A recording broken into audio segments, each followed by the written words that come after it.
Hello, everyone. I know many of you listen while falling asleep. Before you drift off, leave a comment telling me where you're watching from. And don't forget to like and subscribe. Now, let's get comfortable, relax, and dive into tonight's case. September 7, 2012, Chapel Hill, North Carolina. The University of North Carolina at Chapel Hill was alive with the energy that only early fall semester can bring. Students flooded Franklin Street with laughter. Coffee shops buzzed with ambitious freshmen. The iconic old well stood as it always had, a symbol of tradition, excellence, and the promise of a bright future. For 19-year-old Faith Hedgepeth, this was supposed to be one of the best years of her life. She was a sophomore, a biology major with dreams of becoming a pediatrician. She came from the Saponi Native American tribe in Warren County, North Carolina, a small, tight-knit community where everyone knew everyone. Faith was the first in her family to attend college. She carried that weight with pride, not burden. That Friday night, Faith went out with her roommate and best friend, Karina Rosario, to a local club called The Thrill. It was a typical college night. Dancing, drinks, music pounding through the speakers. The kind of night that thousands of students experience every weekend without a second thought. But for Faith, this night would be her last. The next morning, September 7th, just after 11 a.m., Karina Rosario returned to their shared apartment at the Hawthorne at the View complex. She opened the door to their bedroom and screamed. Faith Hedgepeth was lying on the floor. Blood was everywhere. Her body was positioned in a way that made it clear. This was not natural. This was violence in its most brutal. Karina immediately called 911, her voice shaking, barely able to form words. "My roommate, I think she's dead." Within minutes, police arrived. What they found inside that small college apartment would launch one of the most frustrating, heartbreaking, and controversial murder investigations in North Carolina history. Faith Danielle Hedgepeth was born on September 26, 1992 in Warren County, North Carolina. She grew up in Hollister, a small town where the population barely cracked 600 people. Life there moved slowly. Everyone knew each other. Families gathered at church on Sundays. Children played in yards that stretched into farmland. Faith was raised by her mother, Connie Hedgepeth, a strong, devoted woman who worked tirelessly to provide for her daughter. Faith's father was not heavily involved in her upbringing, but her mother made sure Faith never felt that absence. Connie filled their home with love, discipline, and encouragement. From a young age, Faith was described as bright and driven. She loved science. She loved helping people. She would spend hours reading books about medicine, asking questions about how the body worked, why people got sick, how doctors saved lives. Her dream was simple and beautiful. She wanted to become a pediatrician so she could help children in underserved communities like the one she came from. Faith was also deeply connected to her Native American heritage. She was an enrolled member of the Saponi tribe, and she took that identity seriously. She participated in tribal events. She learned the history of her people. She understood what it meant to be indigenous in America, the struggles, the erasure, the resilience. She wanted to be a role model for other Native American youth, to show them that they could achieve anything. At the University of North Carolina, Faith thrived. She was a biology major on a pre-med track. She worked part-time at a local restaurant to help pay for school. She joined clubs. She made friends. She studied late into the night, determined to keep her GPA high. She knew that every grade mattered. Every test was a step closer to her dream. Her friends described her as warm and funny. She had an infectious smile. She was the kind of person who remembered your birthday, who checked in on you when you seemed down, who made you feel seen. She wasn't loud or flashy, she was steady, reliable, kind. Faith was also close to her family. She called her mother regularly. She visited home when she could. She talked about her future with excitement, medical school, residency, opening her own practice one day. She wanted to make her mother proud. She wanted to prove that all the sacrifices Connie had made were worth it. Faith had a serious boyfriend, a young man she cared about deeply. They had their ups and downs like any couple, but those who knew them said Faith was happy. She was building a life. She had plans. She had hope. In so many ways, Faith Hedgepeth was exactly what every parent hopes their child will become. Hardworking, compassionate, ambitious, grounded. She was loved by everyone who knew her. Her professors respected her. Her classmates admired her. Her family adored her. She was 19 years old. She did not deserve what happened to her. But even in Faith's seemingly bright world, there were shadows. In the weeks leading up to her death, Faith had confided in friends that she felt uneasy. She didn't give specifics, nothing concrete enough to raise alarms, but she mentioned feeling watched. She said she thought someone had been following her on campus. She couldn't explain it. It was just a feeling. A tightness in her chest when she walked alone at night. A sense that eyes were on her even when she couldn't see anyone. Her friends told her she was probably just stressed. College does that. Exapers. Work shifts. Relationship drama. It all piles up. Faith agreed. She brushed to seem paranoid. But the feeling didn't go away. There were other small disturbances too. Faith and her roommate Karina had a complicated friendship. They were close, best friends even, but those who knew them well said there was tension beneath the surface. They argued sometimes. About boys. About petty things that roommates always argue about. Nothing that seemed dangerous. Nothing that seemed unusual. But in hindsight, people would wonder. Faith had also recently started going out more. Parties, late nights. Some of her friends said this was new for her. Faith had always been focused, serious about school. But that semester she seemed to be letting loose a little. Maybe it was the stress. Maybe it was her way of balancing the pressure. Maybe she just wanted to feel normal, to enjoy being a college student. On the night of September 6th, Faith went out with Karina to the Thrill, a nightclub on Rosemary Street. It was a popular spot, crowded, loud, the kind of place where you could disappear into the music and forget about your problems for a few hours. Faith wore a light-colored shirt and jeans. She danced, she laughed. She seemed happy. Witnesses would later say she looked relaxed, carefree even. But someone was watching her. The timeline of that night has been pieced together through witness statements, surveillance footage, phone records, and forensic evidence. But even now, more than a decade later, there are gaps. Moments that remain unclear. Decisions that seem strange. Actions that don't quite make sense. Here's what we know. Faith and Karina arrived 20:40 am on September 7th. The club was packed. Bass thumped through the walls. Strobe lights flickered across the crowd. Bodies moved in rhythm, pressed together in the heat. Faith and Karina danced, they drank. They talked to people. At some point, they encountered a man. His identity has been the subject of speculation and investigation, but for now, we'll just say the man was there. He talked to them. He danced near them. He seemed interested. Around 20:00 am, Faith told Karina she wanted to leave. She was tired. She had to work the next day. She wanted to go home. But Karina didn't want to leave yet. She was having fun. She wanted to stay. So Faith left alone. She walked out of the Thrill into the cool September night. The streets were still busy. Other students stumbling home, couples laughing, cars cruising slowly down Rosemary Street. Faith pulled out her phone. She called a friend. No answer. She called another. No answer. She texted Karina. No response. Finally, she managed to get a ride. Surveillance footage from a nearby ATM captured 6 a.m. The driver was someone she knew. They drove her back to the Hawthorne at the View apartment complex, arriving around 20:15 am. Faith went inside. Alone. She climbed the stairs to the second-floor apartment she shared with Karina. She unlocked the door. She stepped inside. The apartment was quite empty. Karina was still out. Faith locked the door behind her. She walked into the bedroom. She took off her shoes. She set down her phone.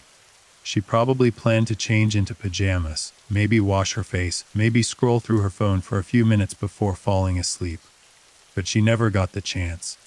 Because someone else was there, or someone else was coming. At 30:40 am, Karina Rosario returned to the apartment. She'd brought a friend with her, another UNC student.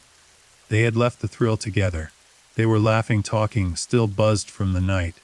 Karina unlocked the apartment door. She and her friend went inside. They went into Karina's bedroom. Not the bedroom Faith was in, but a separate room. The apartment had 2 bedrooms, separated by a small living area and bathroom. Karina and her friend stayed in that room. They talked.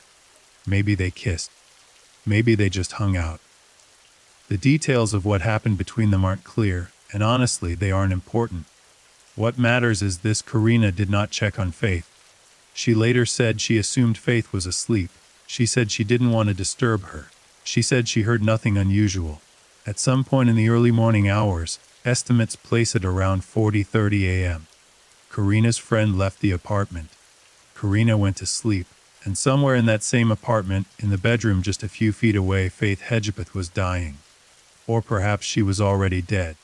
The attack was savage, brutal, the kind of violence that speaks to rage, to hatred, to something deeply, horrifyingly personal. Faith was struck in the head repeatedly. The weapon was a glass bottle, an empty bottle of Bacardi rum that had been in the apartment. The killer used it like a club, smashing it against Faith's skull with such force that it shattered. Fragments of glass embedded themselves in her scalp. Blood sprayed across the walls, the floor, the bed. Faith tried to fight back. Defensive wounds on her hands showed that she raised her arms, tried to protect herself, tried to block the blows. But it wasn't enough. The killer was stronger, faster, more determined. Faith was struck at least 5 times, maybe more. The medical examiner would later say the injuries were consistent with blunt force trauma to the head. Her skull was fractured. Her brain was hemorrhaging. She was bleeding out onto the floor. But the killer didn't stop there. Faith was also sexually assaulted. The exact details of the assault are not public, out of respect for Faith and her family, but DNA evidence confirmed it. The killer violated her, humiliated her, left biological evidence behind that would later become the most critical piece of the investigation. At some point, Faith's body was moved. She was positioned on the floor, face down, her legs bent beneath her. A white pillow was placed over her head, stained red with blood. Near her body, the killer left the broken rum bottle, and on a white paper bag near the scene, someone had written a message in pen. The message was chilling. "I'm not Julie Use." The handwriting was messy, erratic. The words themselves seemed disjointed, angry, almost nonsensical. But they would become one of the most analyzed pieces of evidence in the case. Who wrote it? The killer. Someone else. What did it mean? Was it a taunt, a confession, a clue? To this day, no one knows for sure. When Karina Rosario woke up the next morning, she didn't immediately realize anything was wrong. She got up. She moved around the apartment. She checked her phone. She made plans to go out with friends later that day. It wasn't until around 11:02 a.m. that she finally opened the door to Faith's bedroom. And that's when she saw her. Faith, on the floor, covered in blood, the smell of death already beginning to settle into the room.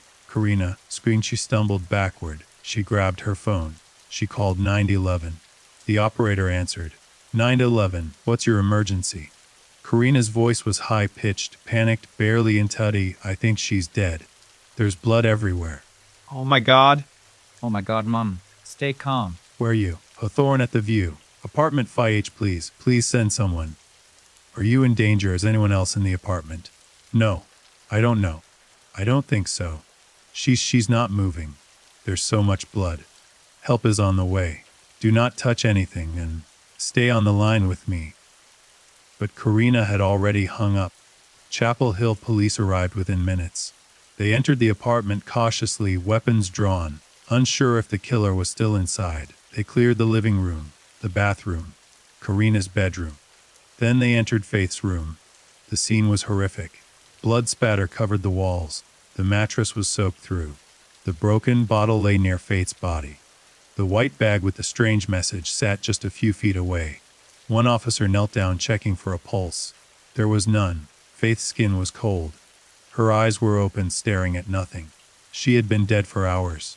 The officer stood up, his face pale. He radioed for detectives, for the medical examiner, for crime scene investigators.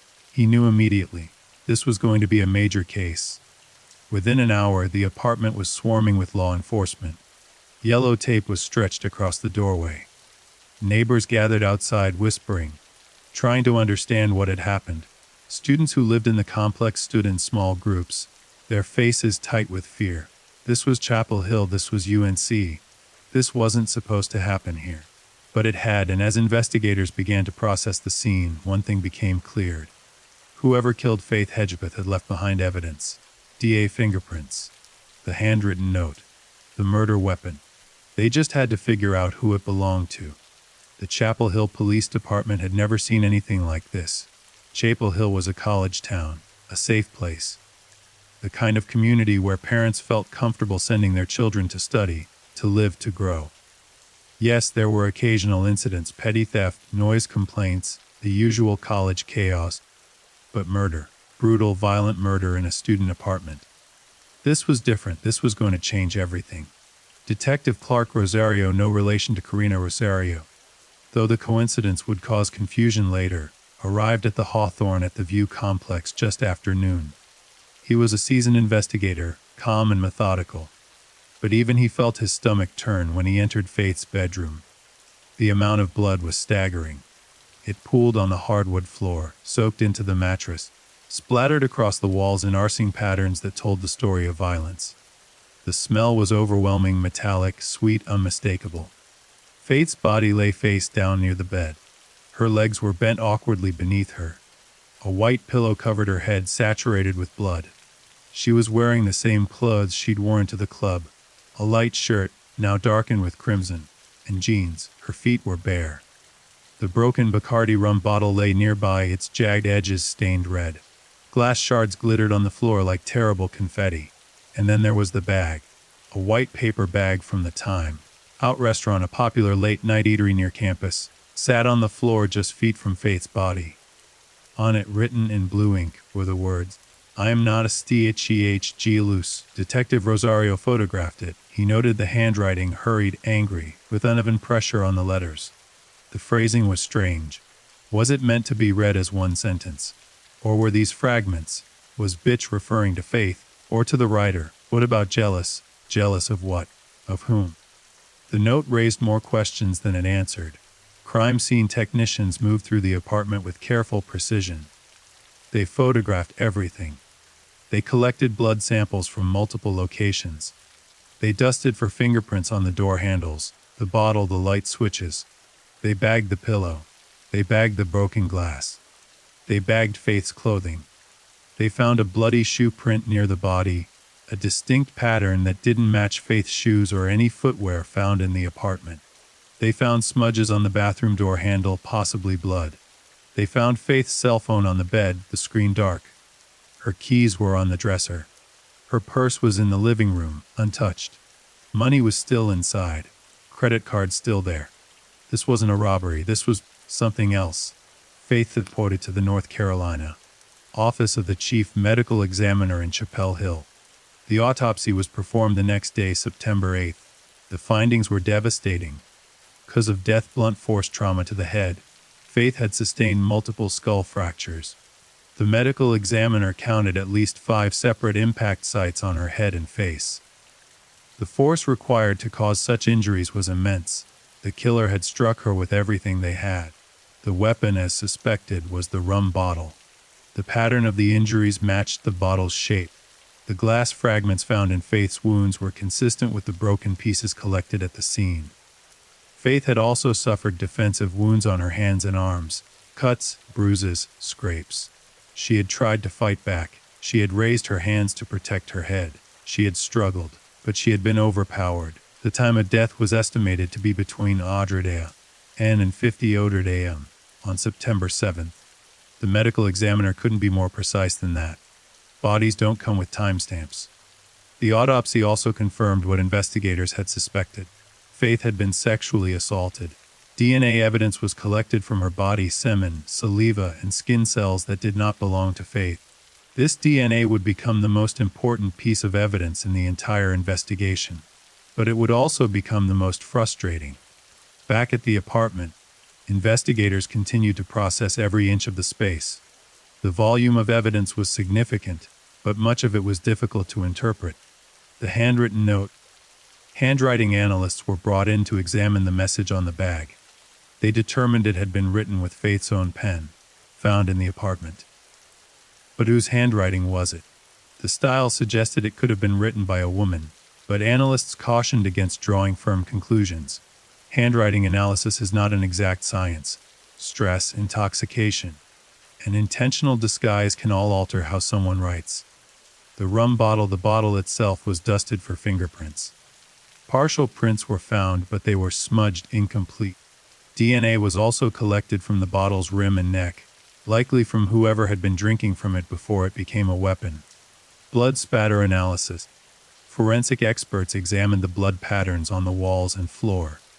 The spatter indicated Faith had been struck multiple times, while she was on or near the bed, then moved to the floor.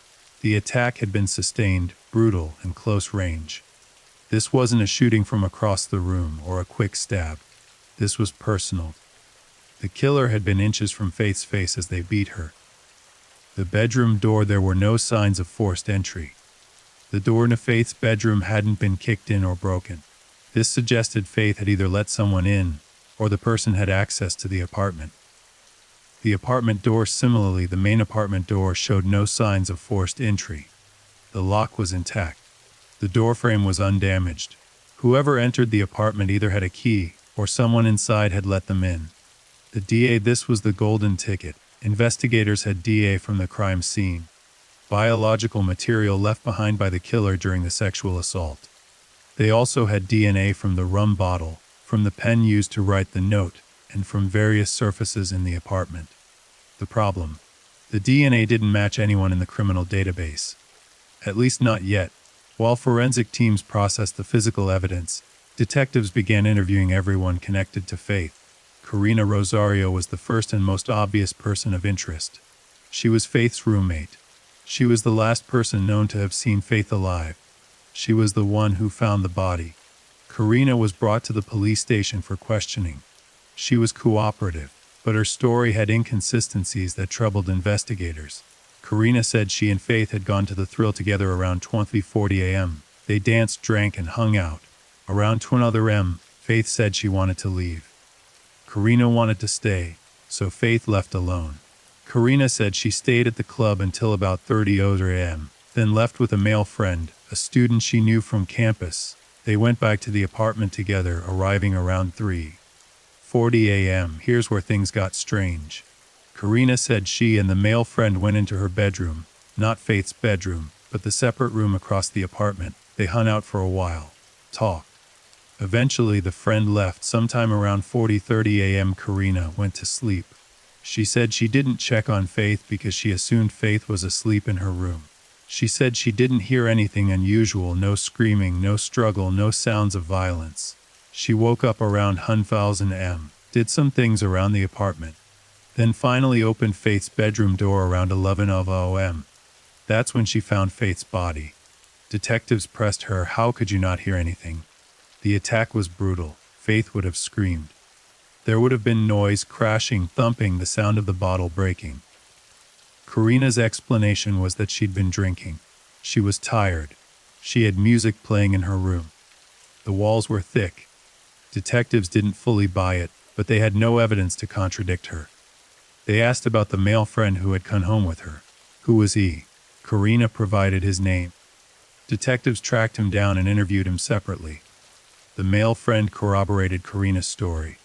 He said he'd gone to the Thrill, met up with Karina, and left with her around 30 a.m. They went back to her apartment, hung out in her room, then he left around 40:30 a.m. He said he didn't enter Faith's room. He didn't see Faith. He didn't hear anything unusual. He voluntarily provided a DNA sample. It didn't match the DNA from the crime scene. He was cleared. Neighbors in the Hawthorne complex were also interviewed. Several reported hearing loud thumping noises coming from the direction of Faith and Karina's apartment sometime between 3:00 and 5:00 a.m. One neighbor said it sounded like furniture being moved or something heavy hitting the floor. But no one called the police. It was a Friday night. Noise complaints were common. Everyone assumed it was just drunk college students. One neighbor reported seeing a man leaving the apartment building morning, around 50 or 60 other. The description was vague. Average height, average build, dark clothing. It could have been anyone. Faith's ex-boyfriend was also questioned. He and Faith had dated for about 2 years, but they'd broken up a few months before her death. The breakup had been difficult. There had been arguments. Friends said the ex-boyfriend had struggled to accept that the relationship was over. He had called Faith multiple times in the weeks before her death. Some of the calls had been heated. Faith had told friends she felt he was being controlling, that he wouldn't leave her alone. Detectives brought him in for questioning. He admitted he'd been upset about the breakup. He admitted he'd called Faith trying to reconcile. But he said he wasn't obsessed. He wasn't dangerous. He said he would never hurt her. He also had an alibi. On the night of the murder, he said he was at home several hours away. His family confirmed it. Phone records showed his cell phone pinging off towers near his hometown, not Chapel Hill. He voluntarily provided a DA sample. It didn't match. He was cleared. Faith's current boyfriend, a man she'd been casually seeing in the weeks before her death, was also interviewed. He was a student at a different university. He and Faith had been talking, hanging out when they could, but it wasn't serious. He said he hadn't seen Faith on the night she was killed. He was at his own campus hours away. He had phone records and witness statements to prove it. He also provided DNA. It didn't match. He was cleared. Other students who had been at the thrill that night were tracked down and interviewed. Dozens of people remembered seeing Faith. She'd been dancing, laughing, having a good time. Several people remembered a man talking to her and Karina, someone who seemed interested in Faith, but descriptions varied wildly. Some said he was tall. Others said average height. Some said he was white. Others said he might have been Hispanic or light-skinned black. No one could agree. Security footage from the thrill was pulled and reviewed. The video quality was poor, grainy, dark, shot from high angles. Faith and Karina were visible, but identifying individual faces in the crowd was nearly impossible. Still, investigators studied the footage frame by frame, hoping to spot something, a face, a gesture, a clue. They found nothing definitive. Faith's cell phone was unlocked and examined.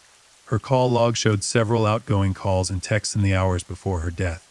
At 1:23 a.m., Faith called a male friend, asking for a ride home from the thrill. He didn't answer. At 1:48 a.m., she texted Karina, "Can we leave soon?" At 20:06 a.m., surveillance footage showed Faith getting into a car. Investigators identified the driver, a male friend who lived off campus. He confirmed he gave Faith a ride home and dropped her off at the Hawthorne complex around 20:15 a.m. He said she seemed fine, sober, happy. He also provided DNA. It didn't match. He was cleared. The last activity on Faith's phone was at 40:42 a.m. Someone had used her phone to call Karina. The call lasted 1 minute and 23 seconds. But here's the disturbing part. Karina said she didn't remember receiving this call. She said she was asleep. She said her phone had been on silent. Detectives checked Karina's phone records. The call was there, 40:42 a.m. Incoming call from Faith's number. Why would someone use Faith's phone to call Karina at 40:42 a.m.? Was it Faith trying to call for help? Or was it the killer, calling to see if Karina was awake, to make sure she wouldn't interrupt? Or was it Karina herself, staging a call to create an alibi? The call became one of the most analyzed and debated pieces of evidence in the case. Within the first 48 hours, investigators had developed several working theories. Theory 1: random intruder. Someone broke into the apartment, found Faith alone, attacked her. But this theory had problems. There was no forced entry. Nothing was stolen. The crime felt too personal, too vicious to be random. Theory 2: someone Faith knew. The lack of forced entry suggested Faith had let her killer inside, or the killer had a key. The sexual assault and brutal beating suggested rage, jealousy, obsession, emotions tied to relationships. Investigators leaned toward this theory. Theory 3: Karina was involved. Some detectives couldn't shake the feeling that Karina's story didn't add up. How could she not hear the attack? Why didn't she check on Faith when she got home? Why was there a call from Faith's phone to Karina's phone at 40:42 a.m.? But there was no physical evidence tying Karina to the crime. No DNA. No motive. Just suspicions. News of Faith's murder spread quickly. Local media picked up the story first, then regional outlets, then national news. UC student brutally murdered in apartment. Chapel Hill reels after shocking killing. Faith Hedgepeth, a life cut short. The University of North Carolina issued a statement expressing condolences to Faith's family and promising full cooperation with the investigation. Campus security was increased. Students were urged to walk in groups at night, to lock their doors, to be vigilant. But fear spread like wildfire. If Faith Hedgepeth, a responsible, cautious, well-liked student, could be murdered in her own apartment, then no one was safe. Candlelight vigils were held on campus. Hundreds of students gathered, holding flickering candles, weeping, hugging each other. Faith's friends spoke about her kindness, her dreams, her bright future that had been stolen. Faith's mother, Connie Hedgepeth, traveled to Chapel Hill. She met with investigators. She begged them to find whoever did this to her daughter. Faith was my everything, Connie said at a press conference at a farce breaking. She was the first in our family to go to college. She wanted to help people. She wanted to make a difference. And someone took that away from her. Please, if anyone knows anything, please come forward. The Haliwa Saponi tribe also released a statement mourning the loss of one of their own and calling for justice. The case drew national attention, in part because Faith was Native American. Indigenous women and girls go missing and are murdered at disproportionately high rates in the United States, often with little media coverage or investigative resources. Advocacy groups rallied around Faith's case, demanding that her murder be treated with the seriousness it deserved. And the Chapel Hill Police Department felt the pressure. They had to solve this. As the investigation stretched from days into weeks, the Chapel Hill Police Department found themselves drowning in leads that went nowhere. Tips poured in from the public. Students called claiming they'd seen suspicious men near the Hawthorne complex. Anonymous tipsters reported overhearing conversations that sounded like confessions. Psychics contacted the department, offering their visions of what had happened. Every lead was followed. Every tip was investigated. And almost all of them turned out to be dead ends. Detectives created a list of potential suspects, anyone who had contact with Faith in the days and weeks before her death, anyone who had opportunity and means, anyone whose behavior seemed suspicious. The list grew long. Eric Takwe Jones was one of the first names that caught investigators' attention. Jones was a convicted felon with a history of violent crime. He had served time for assault. He had connections to the Chapel Hill area. And in the weeks after Faith's murder, his name kept coming up in witness interviews. Several people reported seeing Jones near the Hawthorne complex in the days before Faith's death. One witness said they'd seen him talking to a young woman who matched Faith's description outside the apartment building. Detectives tracked Jones down and brought him in for questioning. Jones was defensive, agitated. He denied knowing Faith. He denied being at the Hawthorne complex on the night of the murder. He said he'd never even heard of Faith Hedgepeth until he saw her face on the news. But his alibi was weak. He claimed he was at a friend's house, but the friend was reluctant to confirm the story. Phone records showed Jones's cell phone had been active in the Chapel Hill area on the night of the murder, though not necessarily near the Hawthorne complex. Detectives asked for a DNA sample. Jones refused. This refusal made him look guilty. If he had nothing to hide, why not just provide the DNA and clear himself? But in the United States, citizens have the right to refuse a voluntary DNA sample. Without probable cause to obtain a warrant, detectives couldn't force him. Jones remained a person of interest, but without DNA. They couldn't move forward. He stayed on the list. Other men from the club that night were also investigated. One man, a UNC student, had been seen talking to Faith at the Thrill. Multiple witnesses remembered him. He was described as persistent, perhaps even aggressive in trying to get Faith's attention. Detectives found him and interviewed him. He admitted he'd talked to Faith. He said he thought she was attractive, so he tried to strike up a conversation. But he said Faith wasn't interested.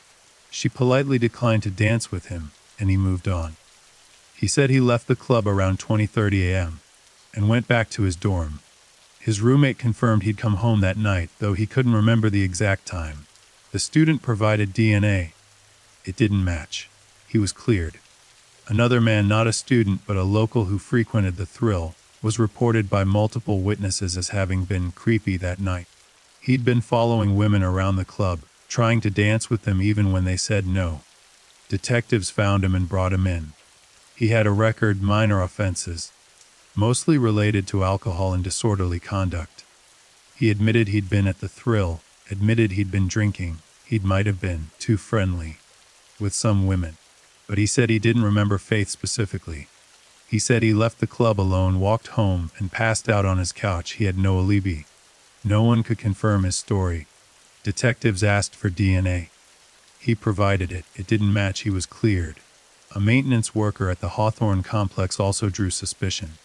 Several residents reported that he had been strange in the weeks before Faith's murder. He would linger outside apartments longer than necessary. He would make comments to female residents that made them uncomfortable. Detectives interviewed him. He was nervous, awkward. He admitted he sometimes felt lonely and tried to make small talk with residents, but he insisted he never meant anything inappropriate. He said he wasn't working on the night of the murder. His mother confirmed this. He provided DNA. It didn't match. He was cleared. One by one, suspects were identified, investigated, and cleared. The pattern was maddening. Someone had killed Faith Hedgepeth. Someone had left DNA at the scene, but that someone wasn't in the database, and they weren't among the obvious suspects. Whoever the killer was, they were either very lucky or very careful, or both. While detectives chased down suspects, forensic experts continued to analyze the hand note on the paper bag. You must chipi by T. Jalos. The message haunted everyone involved in the case. It felt like a taunt, a confession. But what did it mean? Handwriting analysts examined the note in detail. They noted the following. The letters were written in all capitals, with inconsistent sizing and spacing. The pressure on the pen varied. Some letters were pressed hard into the paper, others were lighter. The word estipado was slightly larger than the other words. The phrase lacked conventional punctuation or grammar. One analyst suggested the handwriting appeared feminine, the loops, the slant, the overall style. But others disagreed. They pointed out that handwriting can be disguised, especially if the writer is under stress or intoxicated. The phrasing itself was analyzed by linguists and psychologists. I am not stupid. This suggested defensiveness. The writer felt underestimated, perhaps in a gendered slur. Often used in anger or contempt, was it directed at Faith? Or was the writer calling themselves a bitch? Jalos, this was the key word. Whom? Jealousy implies comparison. Someone has something the writer wants. Some experts theorized the note was written by a woman who was jealous of Faith. Perhaps Faith was involved with someone this woman wanted. Perhaps Faith had something, beauty, success, attention, that this woman envied. Others theorized the note was written by a man, trying to make it look like a woman wrote it.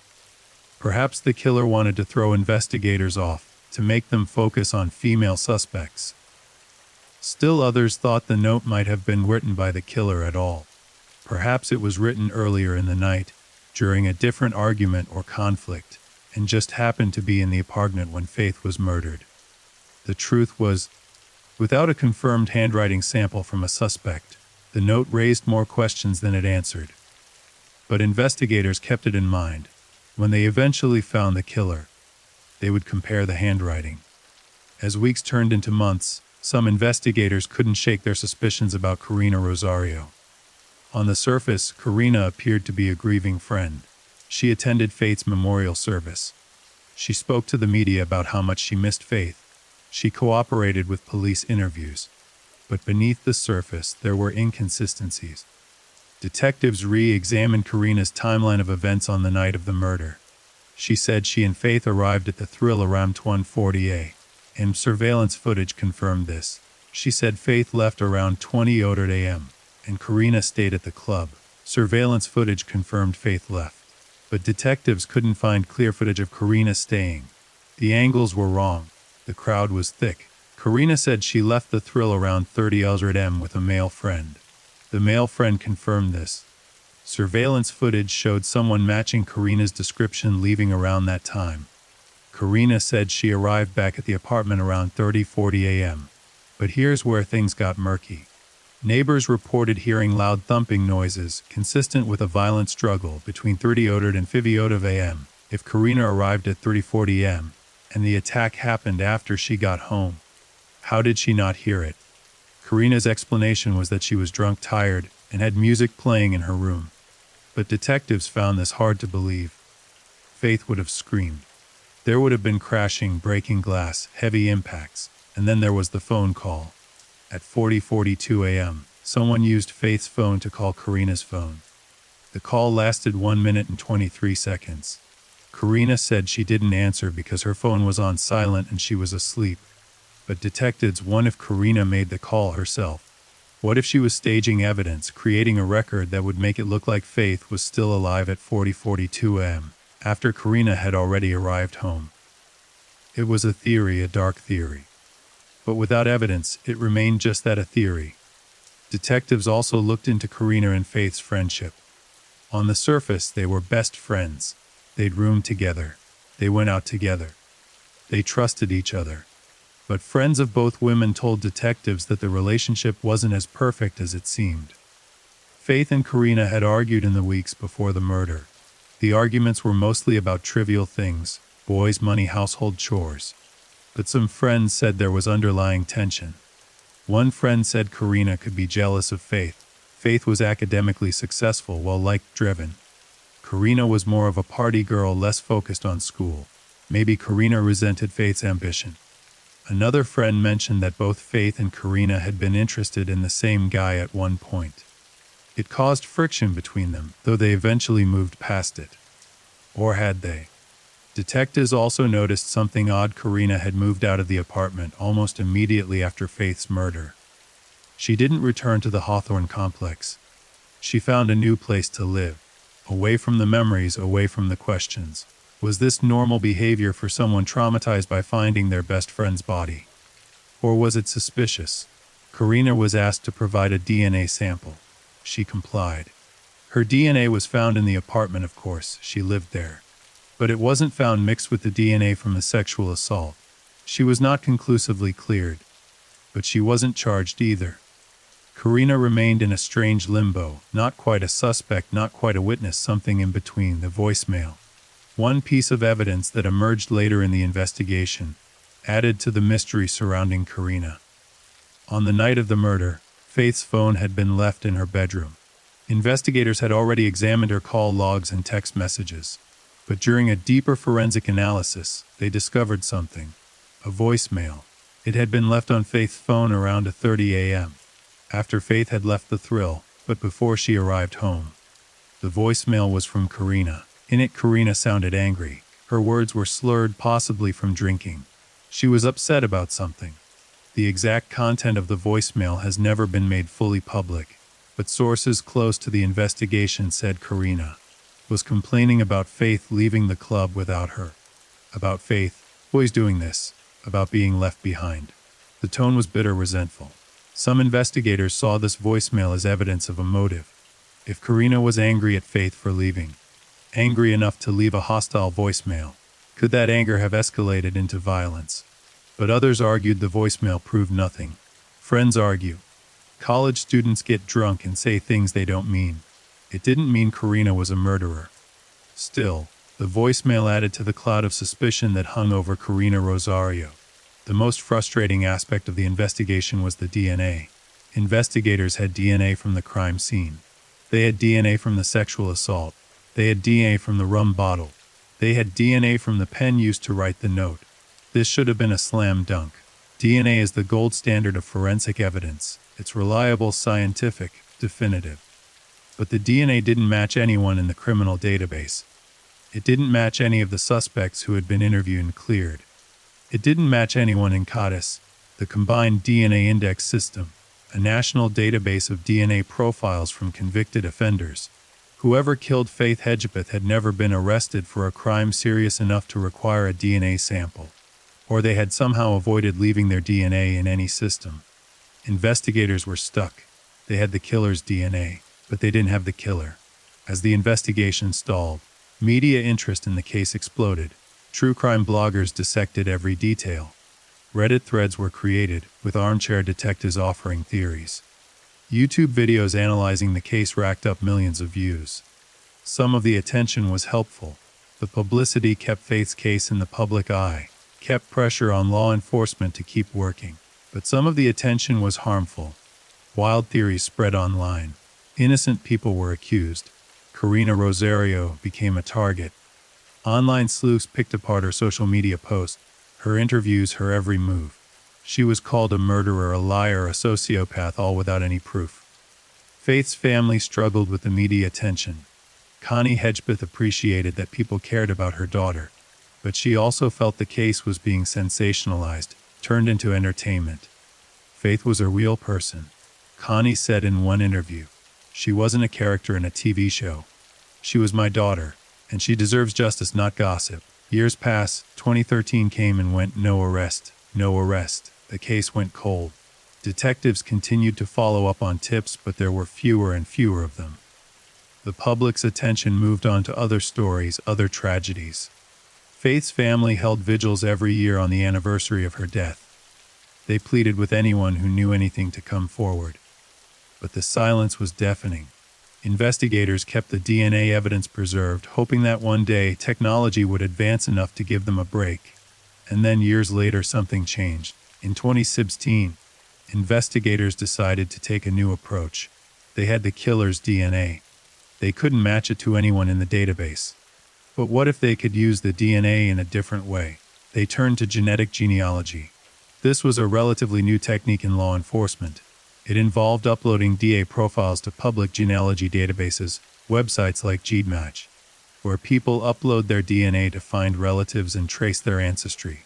The idea was simple but revolutionary. Even if the killer's DNA wasn't in a criminal database, the DNA of their relatives might be in a genealogy database. By identifying distant cousins, investigators could build a family tree and narrow down potential suspects. It was the same technique that would famously be used to catch the Golden State Killer in 2018. But in 2016 it was still experimental, controversial. Some legal experts argued it violated privacy. Others said it was a brilliant use of technology. The Chapel Hill Police Department decided to try it. They uploaded the killer's DNA profile to a genealogy database, and they got a hit. Not a direct match, but a familial match.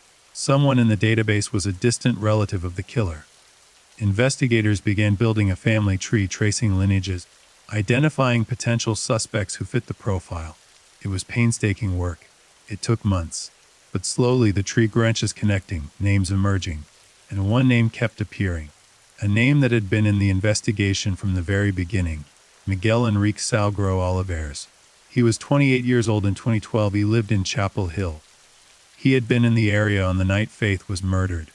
But here's the thing, he had never been a major suspect. His name had come up in the initial canvassing of the area, but only briefly. He'd been questioned like dozens of others and then dismissed. Why? Because he had no obvious connection to Faith. He didn't know her. He wasn't a student at UNC. He didn't work at the Thrill. He wasn't in Faith's social circle. He was, by all accounts, a stranger. And that's what made this case so terrifying. Investigators started digging into Salguero Olivares' background. He was originally from Guatemala, living in the United States. He worked in the Chapel Hill area, doing manual labor, landscaping, construction, odd jobs. He had a few minor run-ins with the law, traffic violations, nothing serious. Certainly nothing that would have required a DNA sample. In 2012, Salguero Olivares lived in an apartment complex not far from the Hawthorne at the View. He would have been familiar with the area. He would have walked past Faith's building regularly. But did he know Faith? Had they ever crossed paths? Investigators searched for any connection. They combed through Faith's phone records, social media, work schedules. They looked for any overlap between Faith's life and Salguero Olivares's. They found nothing. It appeared to be a crime of opportunity, a random encounter that turned deadly. But before they could arrest him, they needed to confirm the DNA match. In September 2021, 9 years after Faith's murder, investigators obtained a search warrant for Salguero Olivares' DNA. They approached him at his workplace. They explained they were investigating a cold case and needed a DNA sample. Salguero Olivares complied. He didn't refuse. He didn't lawyer up. He provided a buccal swab, a simple cheek swab right there. The sample was sent to the lab, and the results came back. Match. The DNA from the sexual assault matched Miguel Enrique Salguero Olivares. The DNA from the rum bottle matched Miguel Enrique Salguero Olivares. After 9 years, investigators finally had their man. September 16, 2021. Nearly 9 years to the day after Faith Hedgepeth's murder, Chapel Hill police made their move. Miguel Olivares was arrested at his workplace. He didn't run. He didn't fight. When officers approached him with handcuffs, he simply looked confused. What is this about? he asked. The murder of Faith Hedgepeth, an officer replied. Salguero Olivares' face went blank. He said nothing else. He was transported to the Orange County Jail and booked on charges of first-degree murder. Bond was denied. He would remain behind bars until trial. That afternoon, Chapel Hill Police Chief Chris Blue held a press conference. The room was packed with reporters, cameras, microphones. This was the moment everyone had been waiting for. Today, we are announcing an arrest in the murder of Faith Hedgepeth, Chief Blue said, his voice steady but emotional. Miguel Enrique Salguero Olivares, 28 years old at the time of the crime, has been taken into custody and charged with first-degree murder. He explained that the arrest was the result of advanced DNA analysis and genetic genealogy techniques that had become available in recent years. This case has never been closed, Chief Blue continued. Our investigators have worked tirelessly for 9 years, following every lead, analyzing every piece of evidence. And today we believe we have the person responsible for this heinous crime. He thanked the FBI, the State Bureau of Investigation, and the many agencies that had assisted over the years. But most importantly, he addressed Faith's family. To Connie Hedgepeth and the entire Hedgepeth family, we hope this brings you some measure of peace. Faith has never been forgotten. She will never be forgotten. Connie Hedgepeth's reaction. Connie Hedgepeth, Faith's mother, was notified of the arrest before the press conference. When she heard the news, she collapsed into tears. For 9 years she had waited. She had attended every vigil. She had given interviews, begging for information. She had watched as the case went cold, as hope seemed to fade. But she had never stopped believing that one day, there would be justice for her daughter. I knew this day would come, Connie said in a statement released through her attorney. I never gave up hope. Faith deserved justice, and now finally we are one step closer. But her statement also carried a note of caution. An arrest is not a conviction. We still have a long road ahead. But I trust that the truth will come out. The arrest sent shockwaves through Chapel Hill and beyond. For UNC students, especially those who had been on campus in 2012, the news was overwhelming. Many had assumed a case would never be solved. Some had convinced themselves that Faith's killer had left the area, disappeared, perhaps even died. But now, there was a name. A person to hold accountable online. The true crime community exploded with discussions. Reddit threads were updated with breaking news. YouTube channels posted emergency videos analyzing the arrest. Twitter was flooded with reactions. Many people expressed relief that an arrest had finally been made, but others had questions. Why did it take 9 years? If the DA was always there, why couldn't they find him sooner? And what about all the other suspects? What about Karina Rosario? What about Eric Tacoy Jones? Conspiracy theories that have been simmering for years didn't just disappear. Some people remained convinced that Salguero Olivares was a scapegoat, that the real killer was still out there. But the evidence was clear. The DNA didn't lie, or did it? Who was Miguel Enrique Salguero Olivares? As media outlets scrambled to learn more about the man accused of killing Faith Hedgepeth, a picture began to emerge. Miguel Enrique Salguero Olivares was born in Guatemala in 1984. He immigrated to the United States as a young adult, settling in North Carolina. He worked various manual labor jobs: construction, landscaping, restaurant work. He was described by some who knew him as quiet, reserved, someone who kept to himself. He had no significant criminal record. A few traffic violations, nothing violent. Nothing that would have put his DNA in a criminal database. Those who knew him were shocked by the arrest. He seemed like a normal guy, one former coworker said. I never would have thought he could do something like this. But others weren't so sure. A few people who had interacted with him over the years said he could be unpredictable, moody, that he drank heavily at times, that there was something unsettling about him, though they couldn't quite put their finger on what. One person recalled seeing him at a local bar around the time of Faith's murder. They said he seemed agitated that night, angry about something, though they didn't know what. But these were just impressions, fragments, nothing concrete. Investigators began piecing together Salguero Olivares' movements on the night of September 6-7, 2012. He had been living in an apartment complex about a mile from the Hawthorne at the View. He didn't own a car at the time, so he walked most places. Had he been at the thrill that night? Witnesses couldn't say for sure. The club had been crowded. Hundreds of people were there. Salgro Oliveras didn't stand out, but he could have been there. He easily could have been in the crowd, watching Faith, following her. Or he could have encountered her another way. Perhaps he'd seen her around the neighborhood before. Perhaps he'd noticed her coming and going from her apartment. Perhaps he'd been watching her for days, weeks even, waiting for an opportunity. Or perhaps it was completely random, a chance encounter on a dark street. Faith walking home alone. Salguero Oliveras drunk, impulsive, violent. No one knew for sure, not yet. The case against Miguel Enrique Salguero Oliveras rested almost entirely on DNA evidence. His DNA was found in the semen collected from Faith's body during the autopsy. This placed him at the scene. This proved he had sexually assaulted her. His DNA was also found on the Bacardi rum bottle used to beat Faith to death. This suggested he had been drinking from the bottle before using it as a weapon. His DNA was on the pen that was used to write the note on the paper bag. "I'm not stupid, sees Jailoth." This was damning. This was definitive. But there was a problem. DNA could place Salguero Oliveras at the scene. DNA could prove he assaulted Faith. DNA could prove he touched the murder weapon. But DNA couldn't explain why. Why did he kill her? What was the motive? How did he get into the apartment? And most importantly, did he act alone? As prosecutors began building their case, certain details didn't quite fit. There was no sign of forced entry. The door wasn't kicked in. The lock wasn't broken. This meant one of three things. Faith let him in. Someone else let him in. Option 1 seemed unlikely. Faith didn't know Salguero Oliveras. She wouldn't have opened the door for a stranger in the middle of the night. Option 3 also seemed unlikely. How would he have gotten a key? That left option 2. Someone else let him in who? The only other person with access to the apartment that night was Karina Rosario. At 42 a.m., someone used Faith's phone to call Karina's phone. The call lasted 1 minute and 23 seconds. If Salguero Oliveras was the killer, why would he use Faith's phone to call her roommate? It didn't make sense.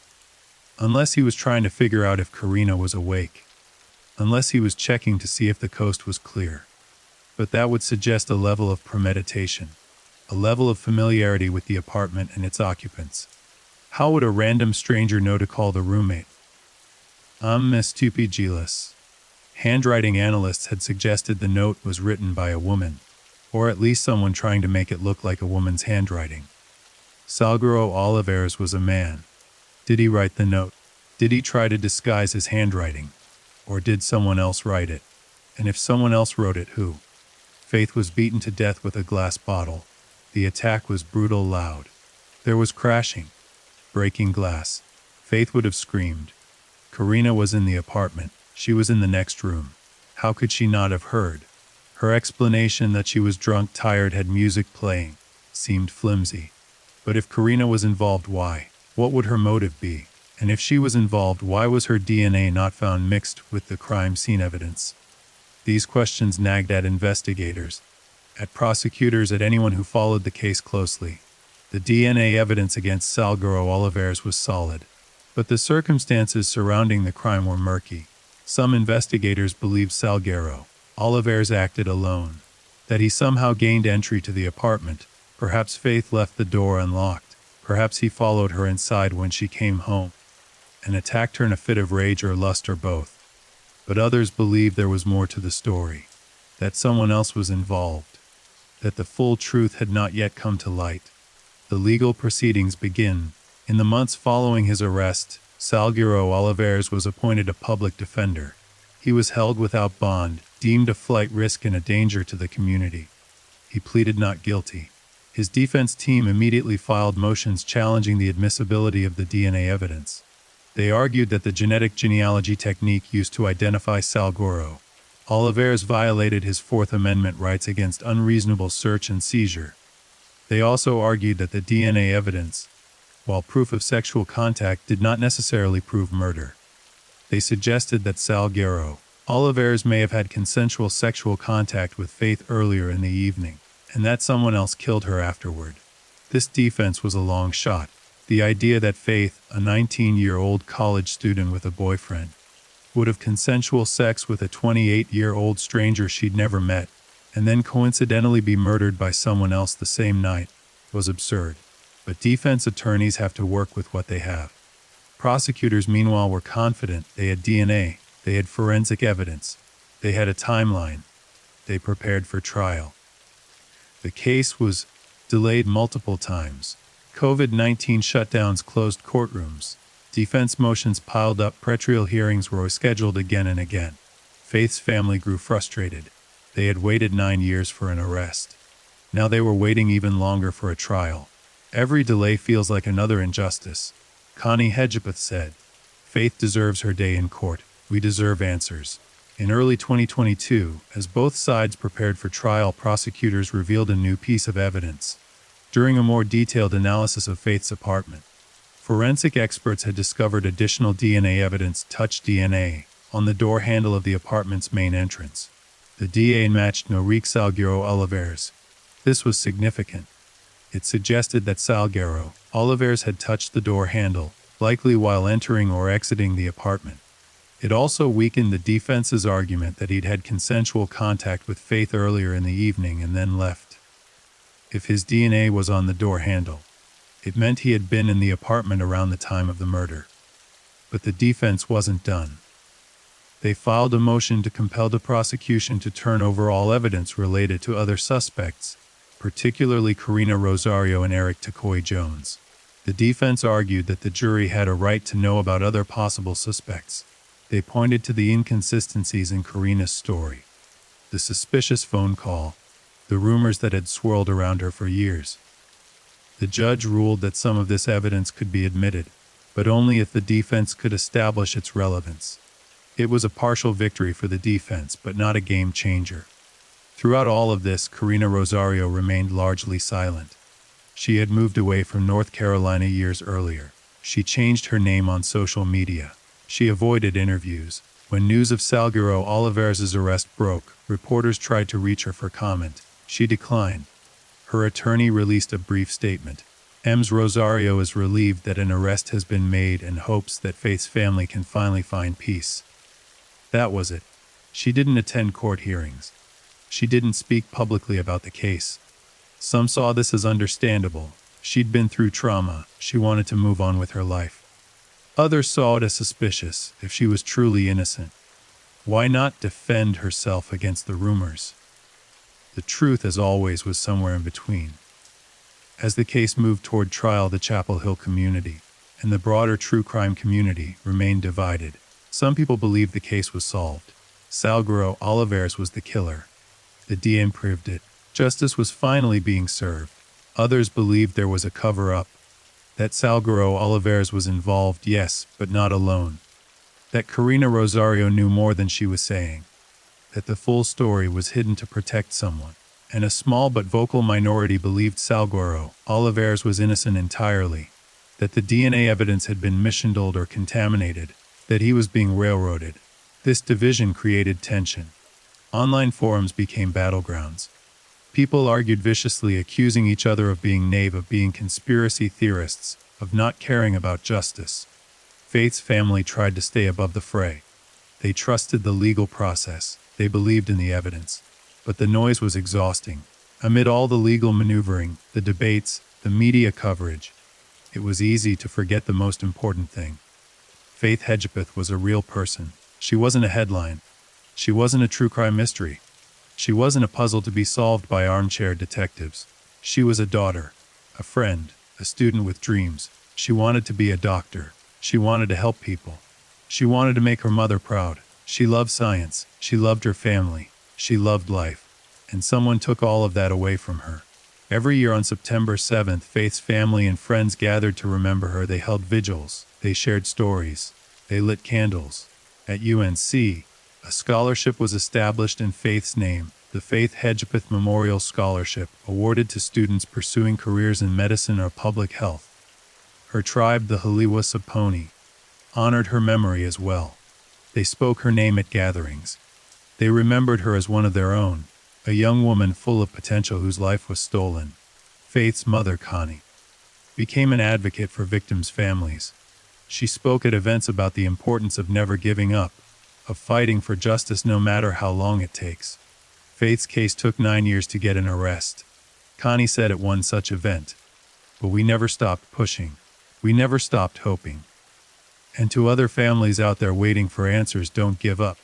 Keep fighting, your loved one deserves justice. By late 2023, it appeared that the trial of Miguel Enrique Salguero Olivares would finally move forward. Jury selection was scheduled. Witnesses were being prepared.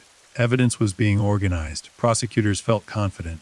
They had DNA evidence placing Salguero Olivares at the scene, proving he assaulted Faith, connecting him to the murder weapon. They had expert witnesses ready to testify about the DNA analysis, the crime scene reconstruction, the timeline of events. They had Faith's friends and family ready to testify about who she was, what she meant to them, why her loss was so devastating. The defense, meanwhile, prepared to argue that the DNA evidence, while damning, didn't tell the whole story. They planned to raise questions about how Salguero Olivares gained entry to the apartment. They planned to suggest that someone else may have been involved. They planned to put Karina Rosario on trial, at least in the court of public opinion. But then, something unexpected happened. Something that would change the trajectory of the case entirely. June 2024. Just weeks before the trial was set to begin, Miguel Enrique Salguero Olivares made a decision that shocked everyone involved in the case. He decided to plead guilty. No trial, no jury. No courtroom drama where prosecutors and defense attorneys would battle over evidence and testimony. Just a quiet, stunning admission of guilt. The courtroom was packed on the day of the plea hearing. Faith's family sat in the front row, Connie Hedgepeth flanked by relatives and supporters. Her face was a mask of controlled emotion, grief, anger, relief, all battling beneath the surface. Members of the media filled the gallery. Cameras weren't allowed inside, but sketch artists furiously captured the scene. Reporters scribbled notes, preparing to rush outside and break the news the moment the hearing concluded.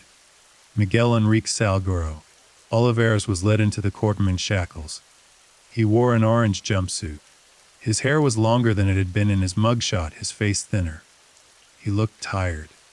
Defeated, he'd make eye contact with Faith's family. The judge, a stern woman with decades of experience on the bench, called the proceedings to order. Mr. Salguero Olivares, she said, you are here today. Enter a plea in the matter of the state versus Miguel Enrique Salguero Olivares, case number 2-53659, charging you with first-degree murder in the death of Faith Danielle Hedgepeth. How do you plead? Salguero Olivares stood. His attorney stood beside him. For a moment there was silence. Then, in a quiet voice, barely audible even in the hushed courtroom, Salguero Olivares spoke. The word hung in the air. Someone in the gallery gasped. Connie Hedgepeth closed her eyes, tears streaming down her face. The judge continued, Mr. Salguero Olivares, do you understand that by pleading guilty to first-degree murder, you are admitting that you intentionally and with premeditation killed Faith Hedgepeth? Yes, he said. Do you understand that the sentence for first-degree murder in North Carolina is life in prison without the possibility of parole? Yes. Has anyone forced you to enter this plea? Are you doing this of your own free will? Yes. The judge paused, studying him. Very well. The court accepts your plea of guilty. You are hereby sentenced to life in prison without the possibility of parole. She brought down her gavel. It was over. Outside the courthouse, reporters swarmed Faith's family. Connie Hedgepeth stood at a microphone, her voice shaking but strong. Today we finally have justice for Faith, she said. It took 12 years, 12 long, painful years. But this man, this monster, will never hurt anyone again. She paused, wiping tears from her eyes. Faith was my daughter. She was my everything. She had a future, and he stole that from her. He stole her from me, from her family, from everyone who loved her. Connie's voice broke, but she pressed on.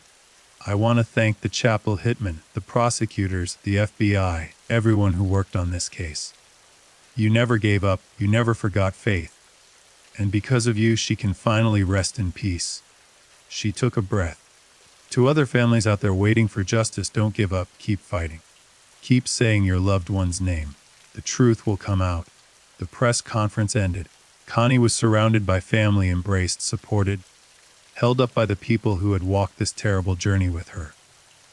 But while Faith's family felt a measure of closure, the guilty plea raised as many questions as it answered. Why did Salguero Olivares plead guilty? Why now after years of maintaining his innocence? And most importantly, what really happened that night? One of the most frustrating aspects of the guilty plea was this: Salguero Olivares admitted to killing Faith, but he never explained why. He didn't give a confession. He didn't tell investigators how he got into the apartment, what his motive was, whether anyone else was involved. He simply said guilty, and that was it. Prosecutors had hoped that as part of the plea deal, Salguero Olivares would provide details. They wanted answers for Faith's family. They wanted to understand the full scope of what happened. But Salguero Olivares refused to cooperate beyond the plea itself. His attorney explained that his client was pleading guilty to spare Faith's family the trauma of a trial, to take responsibility for his actions, and to accept his punishment. But skeptics wondered if there was another reason. Was Salguero Olivares protecting someone? Was there something he didn't want to come out in a trial? Or was he simply a broken man who knew the evidence against him was overwhelming and saw no point in fighting? No one knew for sure. In the absence of a full confession, people filled in the gaps with theories. Theory 1: some believed Salguero Olivares encountered Faith randomly that night. Perhaps he saw her walking home from the thrill. Perhaps he followed her. Perhaps he forced his way into the apartment or slipped in behind her when she unlocked the door. In this version of events, there was no grand conspiracy, no accomplice, just a violent man who saw an opportunity and took it. This theory was supported by the fact that there was no evidence linking Salguero Olivares to Faith before that night. They didn't know each other. They had no connection. But this theory had problems. If he forced his way in, why was there no sign of forced entry? Why didn't Faith scream loud enough for neighbors to call the police? And how did he know Karina wouldn't walk in on him? Theory 28. Others believed Salguero Olivares didn't break in. He simply walked into an unlocked apartment. Perhaps Faith, slightly drunk, forgot to lock the door when she came home. Perhaps she assumed Karina would be home soon and didn't bother. Salguero Olivares, wandering the area late at night, tried the door opened. He went inside. He found Faith alone, vulnerable, asleep or getting ready for bed, and he attacked her. This theory explained the lack of forced entry. It also fit with the idea of an opportunistic crime, wrong place, wrong time, an unlocked door that became a death sentence. But again, there were problems. Would Faith really leave her door unlocked in the middle of the night? And if she did, how did Salguero Olivares just happen to be there at that exact moment? Theory 30. This was the darkest theory, the one that true crime enthusiasts on Reddit and YouTube couldn't let go of. What if Karina Rosario knew Salguero Olivares? What if she let him into the apartment that night? Maybe they'd met before. Maybe he was someone she'd called over, and things went horribly wrong. Or in an even darker version of this theory, what if Karina wanted Faith dead? What if she orchestrated the whole thing? People pointed to the evidence: the handwritten note that seemed feminine, the phone call from Faith's phone to Karina's phone at 4:42 a.m., Karina's claim that she didn't hear the attack. They pointed to the rumored tensions between Faith and Karina, jealousy over boys, resentment over Faith's success. They suggested that Karina had hired or manipulated Salguero Olivares to kill Faith, then staged the scene to look like a random attack. This theory was explosive, salacious, it made for great internet content. But it had a fatal flaw: there was no evidence. Karina's DNA wasn't mixed with the crime scene evidence in a way that suggested involvement in the murder. No witnesses placed her and Salguero Olivares together. No financial records showed a payment. No phone records showed communication between them. It was a theory built on suspicion and coincidence, not facts.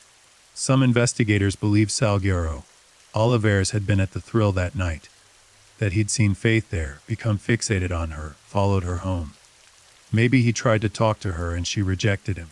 Maybe that rejection fueled his rage. This would explain why he targeted Faith specifically. It would explain the sexual assault, an expression of power and domination after being spurned. But again, no one could confirm Salguero Olivares had been at the club. Surveillance footage didn't show him. Witnesses didn't remember him. He was a ghost in the narrative, appearing only at the moment of violence. The handwritten note revisited. After the guilty plea, forensic handwriting experts were given one more task: compare the note on the paper bag to samples of Salguero, Olivares' handwriting. Samples were obtained from documents he'd signed over the years, job applications, lease agreements, forms filled out during his arrest. The experts studied them carefully. Their conclusion: inconclusive. Some features of the handwriting on the note were consistent with Salguero, Olivares' known writing: the shape of certain letters, the pressure applied to the pen. But other features didn't match. The overall style seemed different. The slant was off. It was possible Salguero, Olivares, wrote the note while drunk or agitated, which could account for the differences.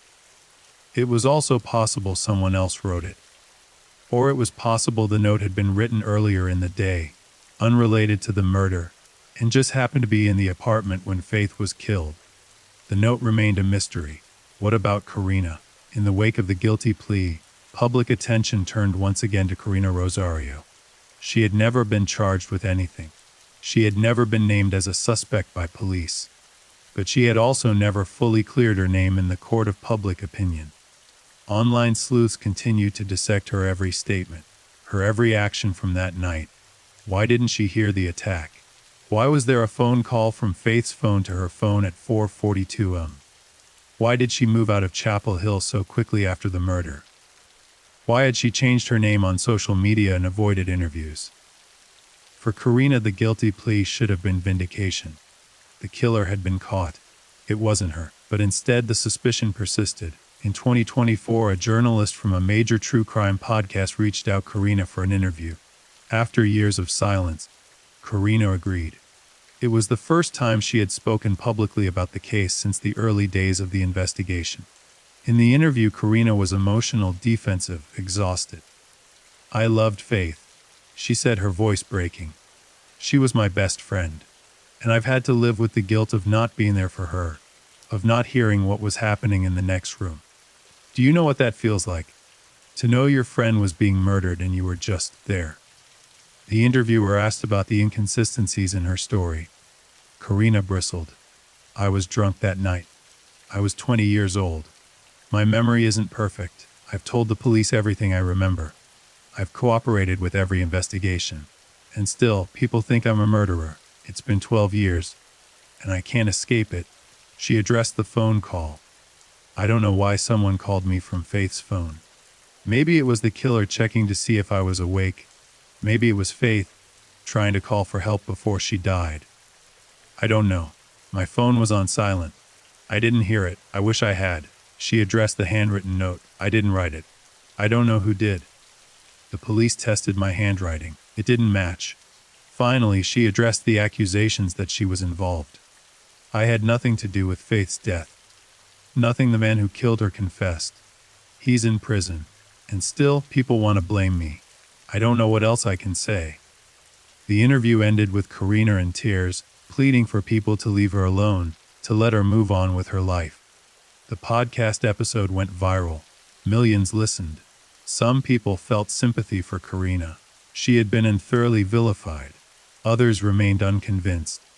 They pointed out that her tears didn't prove innocence, that she hadn't answered all the questions, that her story still had holes. The debate raged on. Faith Hedgepeth's case became a flashpoint in a larger conversation about true crime culture. True crime podcasts, YouTube channels, Reddit threads, they've exploded in popularity over the past decade. Millions of people consume true crime content every day. They analyze cases, debate theories, try to solve mysteries. In some ways, this is positive. Public interest can keep cases in the spotlight, pressure law enforcement to keep investigating, even lead to tips that solve crimes. But there's a dark side. Real people, victims, families, witnesses, suspects become characters in a story. Their lives are dissected, judged, turned into entertainment. Karina Rosario became a villain in the Faith Hedgepeth story.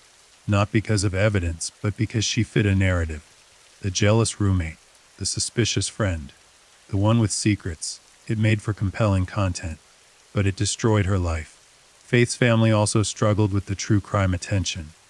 They appreciated that people cared about Faith, but they hated the way her murder was sensationalized, the way her death was turned into a puzzle, a game. Faith was a person. Connie Hedgepeth said in one interview, she wasn't a character. She had a life, a future. And these people online, they don't see that. They just see a mystery to solve. Even with Salguero Olivares behind bars, serving life without parole, questions remained. How did he get into the apartment? This was never definitively answered. The most likely explanation is that Faith left the door unlocked, or that he forced his way in behind her when she entered. But without a confession, it's speculation. Was anyone else involved? Officially, no. The Chapel Hill Police Department and prosecutors maintained that Salguero Olivares acted alone. But the circumstances, the phone call, the note, Karina's presence in the apartment, left room for doubt in some people's minds. What was the motive?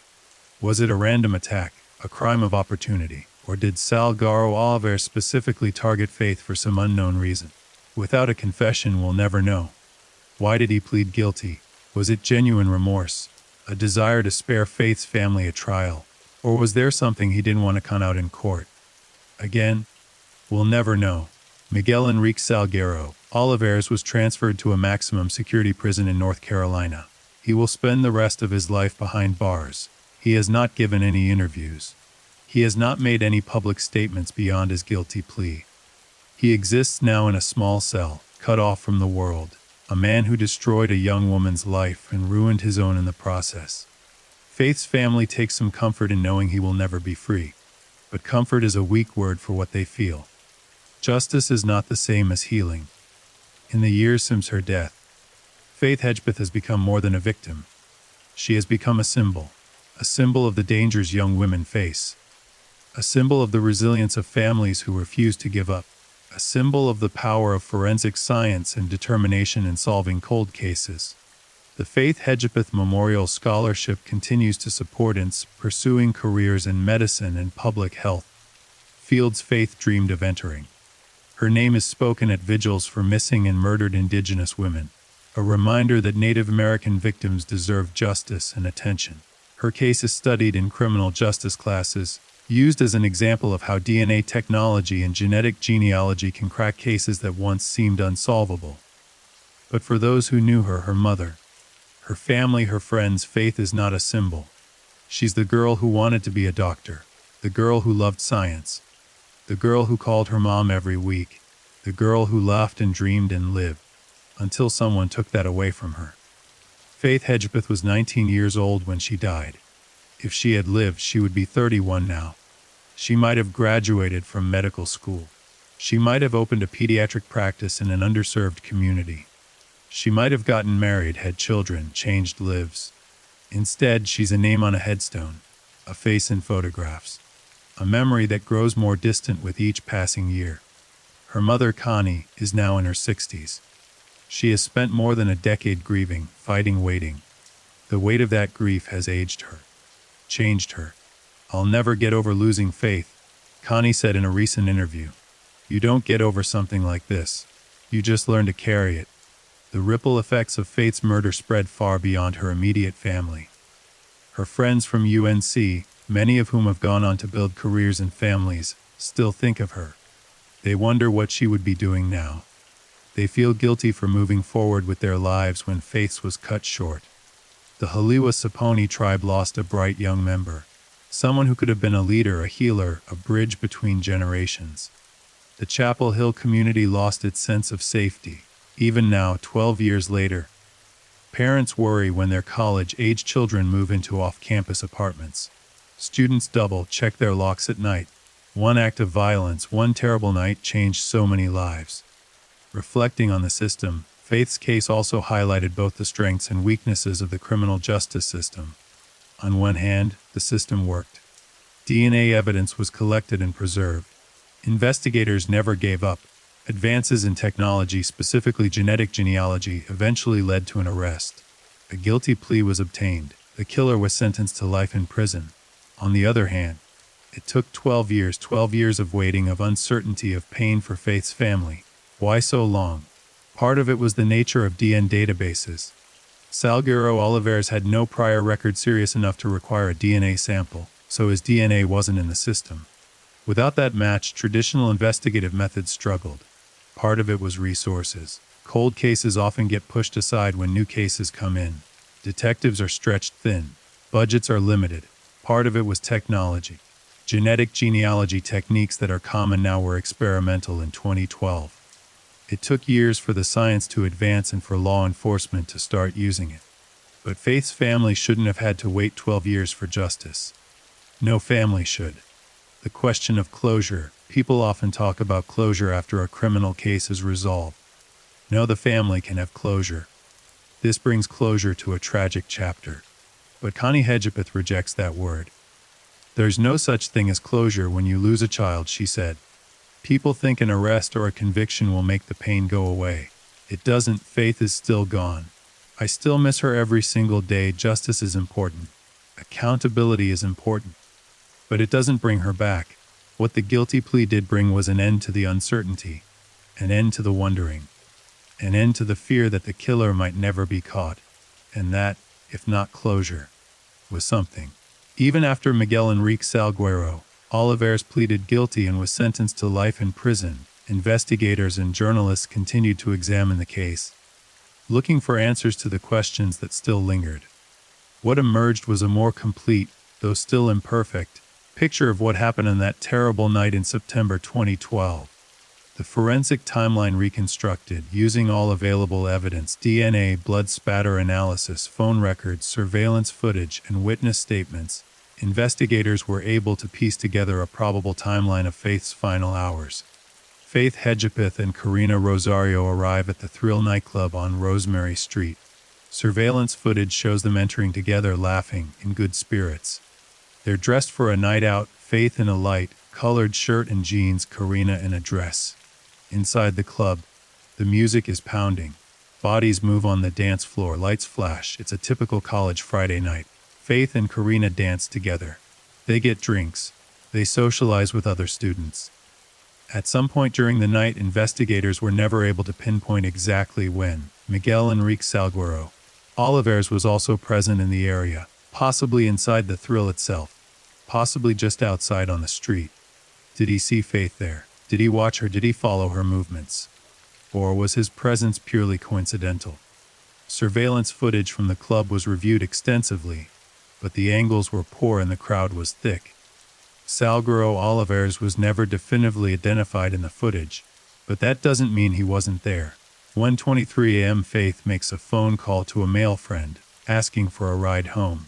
She's tired. She has to work the next day. She wants to leave.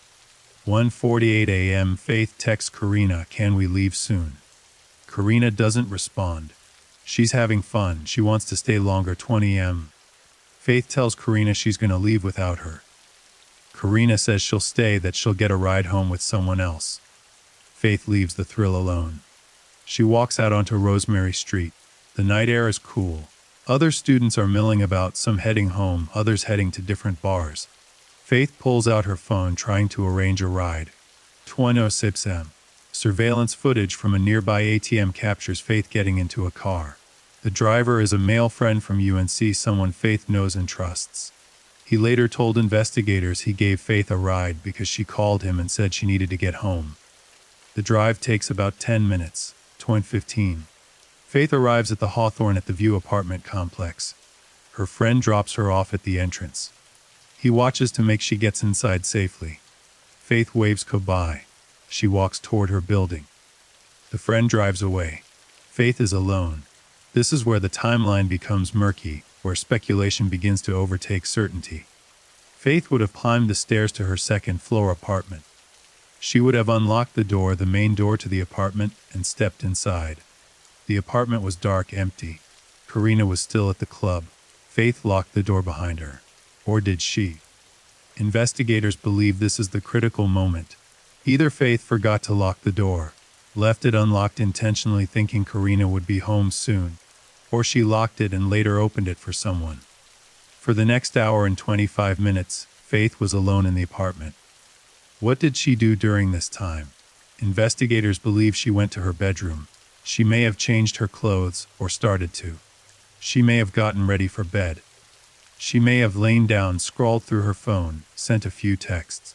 She was tired. maybe a little drunk, ready to sleep, but at some point during this window Miguel Enrique Salguero Olivares entered the apartment. How? The most likely theory, based on the lack of forced entry, is that the door was unlocked. Perhaps Faith left it unlocked by mistake. Perhaps Salguero Olivares tried multiple apartment doors in the complex, looking for an unlocked one, and Faith's was the one that opened. Perhaps he had been watching the complex, saw Faith's friend drop her off, and waited a few minutes before approaching. Or perhaps he had followed Faith from the thrill. Perhaps he'd been watching her all night. Perhaps he saw her leave alone and saw his opportunity. We'll never know for certain because Salguero Olivares never explained. But what we do know is this: he entered the apartment, and Faith had no idea. Karina Rosario returns to the apartment with a male friend. They had left the thrill together around 30:00 a.m., stopped somewhere briefly, perhaps to get food, though this was never confirmed, and arrived at the Hawthorne complex around 3:40 am. Karina unlocked the main apartment door using her key. She and her male friend entered. They went into Karina's bedroom, the separate bedroom, not the one Faith was in. At this point, was Salguero Olivares already in Faith's bedroom? Was he hiding? Was he in the process of attacking Faith? Or was he not yet inside the apartment at all? This question has driven investigators and true crime enthusiasts crazy for years. Some believe Salguero Olivares was already inside when Karina came home, that he was hiding in Faith's bedroom, either preparing to attack or already in the midst of the assault. That Karina's arrival didn't stop him, because he was in a separate room with the door closed, and Karina never checked on Faith.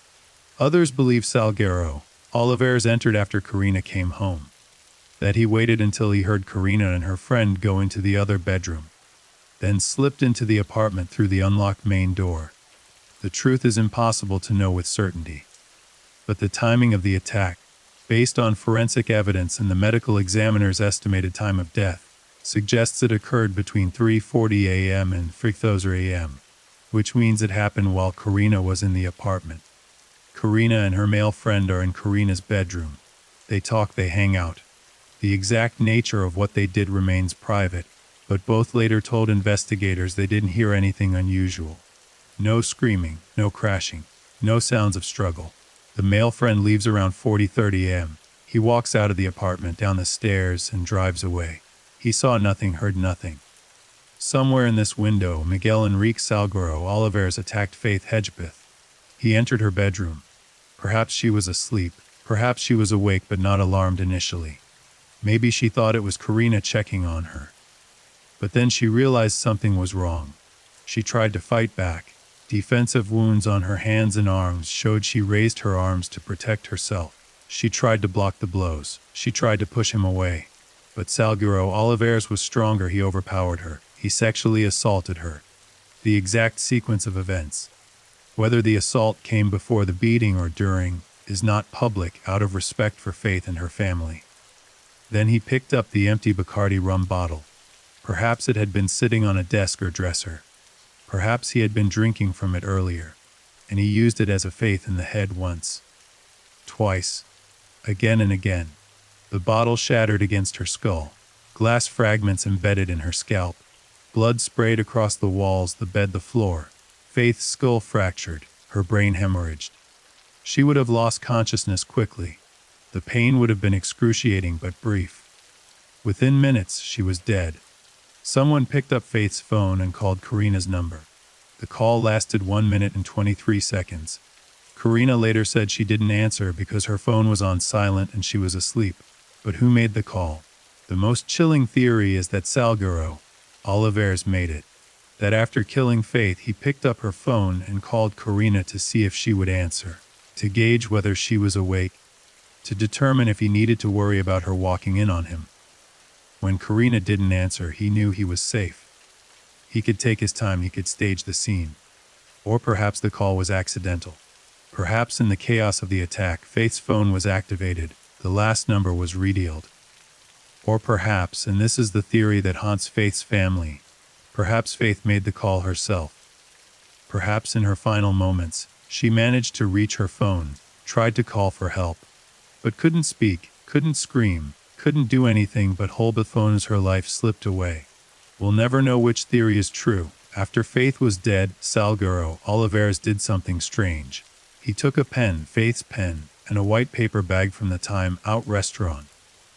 I'm not stupid btchilus. Why? Was it a taunt? A clue, an expression of his mental state in that moment? Handwriting analysis suggested the note could have been written by someone trying to disguise their handwriting, or someone under the influence of drugs or alcohol. The phrasing was disjointed, angry, defensive. Some experts believe the note was written by Salguero Olivares in a state of rage or paranoia, perhaps directed at someone in his own life, a girlfriend, a woman who rejected him, someone who made him feel stupid or jealous.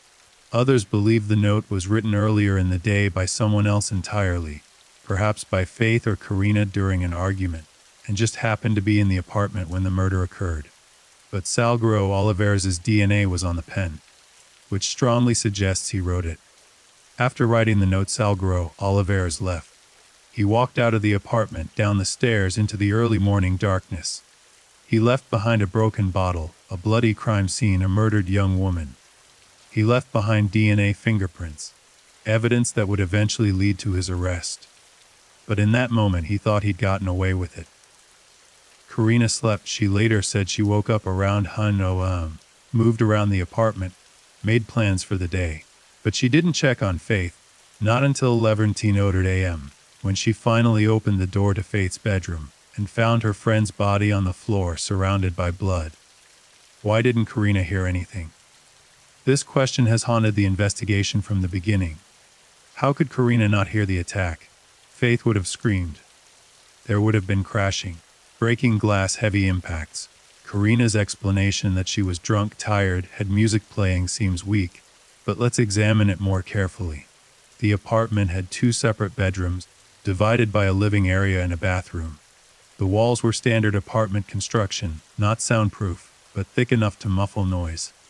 If Karina's door was closed, if she had music playing, if she was asleep or nearly asleep, it's plausible she wouldn't have heard muffled sounds from the other room. Additionally, Faith may not have had the chance to scream. If Salguero Olivares attacked her suddenly, if the first blow incapacitated her, she may have made very little noise. Neighbors reported hearing thumping sounds bethuro centered and 50 a.m., but they didn't think it was unusual. In a college apartment complex, loud noises at night are common. No one called the police. No one investigated.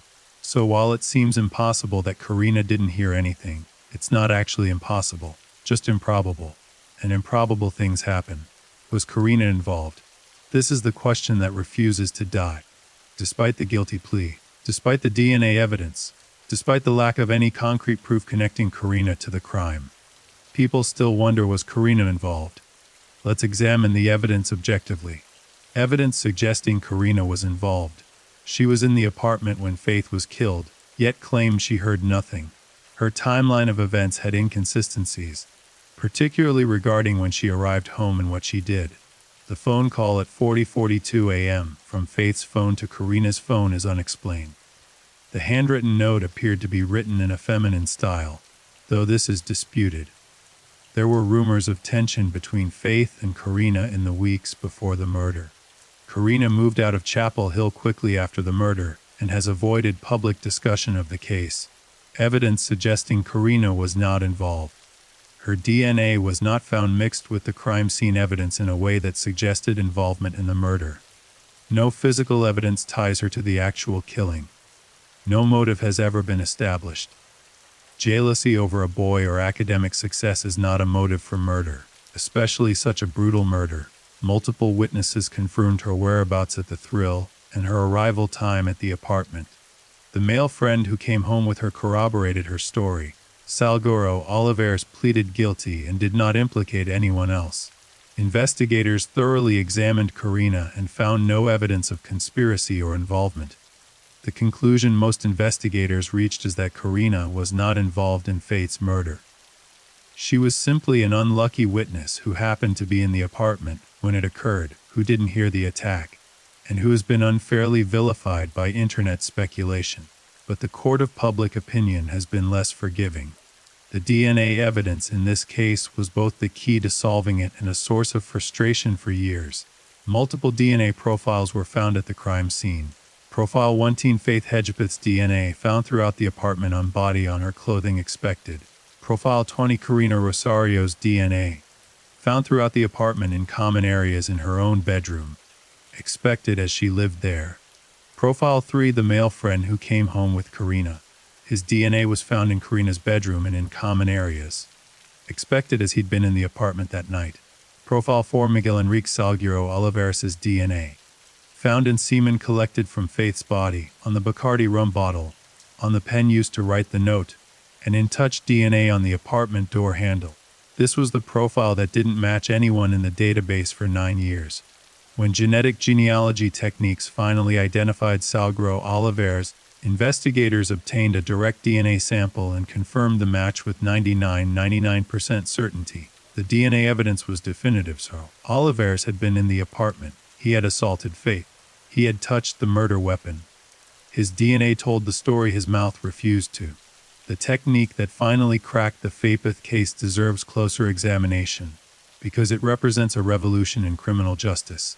Genetic genealogy works like this. Investigators take DNA from a crime scene and create a genetic profile. They upload that profile to public genealogy databases like GEDmatch, where people have voluntarily uploaded their own DNA to find relatives and trace ancestry. The database searches for matches, not exact matches but partial matches that indicate familial relationships. When distant relatives are found, investigators build family trees, tracing lineages backward and forward. By combining DNA matches with traditional genealogical records, investigators narrow down the pool of potential suspects. Eventually, they identify a specific individual who fits the geographic, age, and circumstantial profile. They then obtain a direct DNA sample from that person and confirm the match. This technique has solved dozens of cold cases in recent years. The Golden State Killer, the Norco rapist, numerous John and Jane Doe identifications. But it's also controversial. Privacy advocates argue that when you upload your DNA to a genealogy website, you're not consenting to law enforcement using that data to find your relatives. They argue it's a violation of the Fourth Amendment's protection against unreasonable search and seizure. Law enforcement counters that the DNA databases are public. People voluntarily uploaded their information. No one's privacy is being violated. Investigators are simply using publicly available data in a new way. Courts have generally sided with law enforcement, ruling that using public DNA databases for investigative purposes is legal. But the debate continues. In Faith's case, genetic genealogy was the breakthrough that finally identified Salguero Olivares. Without it, the case might still be unsolved. Faith Hedgepeth's case has become a textbook example of how cold cases can be solved with persistence and new technology. Police departments across the country have taken notice. Thousands of cold cases, rapes, murders, unidentified remains, are being re-examined with genetic genealogy technique. DNA that was collected decades ago, stored in evidence rooms, gathering dust. That DNA is now being uploaded to databases, run through genealogical searches, generating new leads. Families who had given up hope are getting phone calls. "We've made an arrest."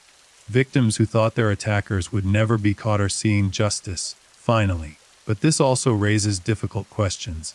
Should there be a statute of limitations on using old DNA evidence? If someone committed a crime 40 years ago, should they still be prosecuted based on DNA collected at the time? Most people would say yes, especially for serious crimes like murder and rape. But what about lesser crimes? What about crimes where the perpetrator has reformed, lived a clean life for decades? These are the ethical dilemmas of the DNA age. Faith Hedgepeth was a member of the Saponi tribe, and her death highlighted a crisis that doesn't get enough attention: the epidemic of missing and murdered Indigenous women. In the United States and Canada, Indigenous women and girls go missing or are murdered at rates far higher than the general population. According to the National Crime Information Center, in 2016 alone there were 12 reports of missing American Indian and Alaska Native women and girls. Many of these cases receive little media attention, few are solved. Faith's case was different. It received national media coverage, in part because of the UNC connection, in part because of the shocking brutality, and in part because Faith's family in the Haliwa Saponi tribe demanded attention. But Faith's case also became a rallying point for MIW advocates. Faith's story matters, one advocate said, but so do the stories of thousands of other Indigenous women who have been murdered or gone missing. We need to demand the same level of investigation, the same resources, the same media coverage for all of them. Organizations like the Coalition to Stop Violence Against Native Women used Faith's case to push for policy changes, better data collection on MIDU cases, increased funding for investigations, cultural sensitivity training for law enforcement. In 2020, the U.S. Congress passed Savannah's Act, named after Savannah LaFontaine Greywind, a pregnant Indigenous woman who was murdered in 2017. The law requires federal agencies to improve data collection and on MIU cases. Faith's legacy is part of that movement. Faith's case also became a case study in the ethics of true crime media. Podcasts, YouTube videos, Reddit threads, countless hours of content have been created about Faith's murder. Some of this content has been respectful, well-researched, focused on seeking justice. But much of it has been exploitative, sensationalized, focused on entertainment rather than truth. Faith's mother, Connie, has spoken about the pain of seeing her daughter's death turned into content. "I understand people are interested in the case," she said. "But Faith was a real person. She's not a character. She's not a mystery to be solved for entertainment. She was my daughter." True crime creators have a responsibility to the victims and families they cover. To tell the story with accuracy and respect. To avoid glorifying violence. To remember that real people are suffering. Not all creators meet that responsibility. Lessons from Faith's case. What can we learn from the Faith Hepeth case? Lesson 1. The DNA that solved this case was collected in 2012, but the technology to analyze it effectively didn't exist yet. It took 9 years for genetic genealogy to become viable, for investigators to try it, for the match to be made. This means cold cases are not hopeless. Evidence collected today might solve crimes years from now. Lesson 2. Faith's family never stopped fighting. Chapel Hill investigators never closed the case. That persistence paid off. Lesson 30. In 2012, genetic genealogy was experimental, rarely used. By 2021, it was a standard tool. Who knows what technology will exist in 10, 20 years? What cold cases will it solve? Lesson 40. Faith's case remained in the public eye because her family, her tribe, and the media kept it there. That pressure kept investigators motivated, kept resources allocated to the case. Lesson 5. The truth is often complicated. People wanted a simple narrative. Either Karina was involved or she wasn't. Either it was random or it wasn't. But the truth is messy. Salguero Olivares committed the crime alone, but the circumstances around it are still murky. Where are they now? Miguel Enrique Salguero Olivares is serving life without parole in a North Carolina prison. He is now 40 years old. He will die behind bars. Karina Rosario has moved on with her life, though the shadow of suspicion still follows her. She has changed her name on social media, avoids interviews, and tries to stay out of the public eye. She has never been charged with any crime related to Faith's death. Connie Hedgepeth continues to honor her daughter's memory. She speaks at events about victims' rights, advocates for Indigenous women, and works to keep Faith's legacy alive. The Haliwa Saponi tribe holds annual remembrances for Faith, ensuring that her name is never forgotten. The Chapel Hill community still remembers September 7, 2012, as the day their sense of safety was shattered. The case changed the way students think about security, the way parents think about sending their children to college. UNC continues to award the Faith Hedgepeth Memorial Scholarship to students pursuing careers in medicine and public health. The Faith Hedgepeth case is officially solved. Miguel Enrique Salguero Olivares pleaded guilty. He is in prison. He will never be free again. But in another sense, the case will never be fully resolved. Faith is still gone. Her mother still grieves. Her dreams are still unfulfilled. Questions remain unanswered. Why did Salguero Olivares target Faith? How did he get into the apartment? What did the note mean? We'll likely never know. But what we do know is this. Faith Hedgepeth was a bright, beautiful, ambitious young woman with her whole life ahead of her. She wanted to be a doctor. She wanted to help children. She wanted to make her family proud. She worked hard. She stayed focused. She dreamed big. And on a September night in 2012, someone took all of that away from her. For 9 years, that someone walked free. He lived his life. he worked, he slept, he breathed, while Faith lay in a grave, while her mother, our tribe, mourned. But eventually the truth caught up with him. DNA doesn't forget, science doesn't give up. Justice, however delayed, arrived. Miguel Enrique Salguero Olivares will spend the rest of his life in a cage, haunted by what he did. And Faith Hedgepeth will be remembered not as a victim, but as a young woman who mattered, who was loved, who had value and worth beyond measure. The broader meaning. Faith's case is one case among thousands. Every year thousands of people are murdered. Their families grieve. Their cases go cold, but each one matters. Each victim was someone's child, someone's friend, someone's hope for the future, and each one deserves justice. Faith's case shows that even when the trail goes cold, even when years pass, even when hope seems lost, justice is still possible.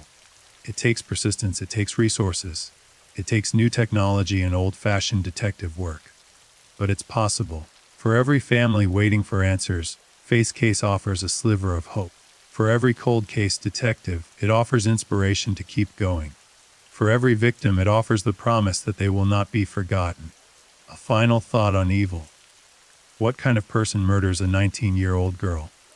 What kind of mind conceives such violence?